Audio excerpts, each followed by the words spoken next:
Atëre, për procedurë, i nderuar kryetar, u bën 2 orë në këtë seancë që po i bie gjoksit se kush e dashuron më shumë Kosovën në një nacionalizëm të shterpë, duke akuzuar në mënyrë të ndërsjellë se kush ka bërë afera me Vučićin e kush e ka bërë me Miloševićin, ndërkohë që ka një zgjidhje fare të thjeshtë.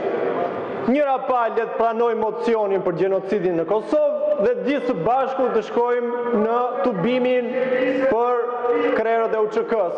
Nuk ka pse të vazhdoj kjo farsë tash 2 orë.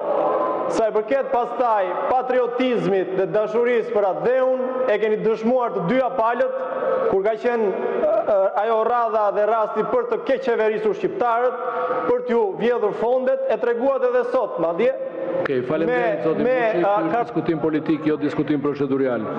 Atëherë, në mbledhjen e djeshme të konferencës kryetarëve, datë 15/10/2025, u diskutua edhe kërkesa e grupit parlamentar të Partisë Demokratike për zhvillimin e debatit lidhur me raportimin e institucioneve në këtë seancë plenare. Në zbatim të netin 103.8 e rregullores, konferenca e kryetarëve vendosi që koha e debatit për çdo raportim të jetë 150 minuta.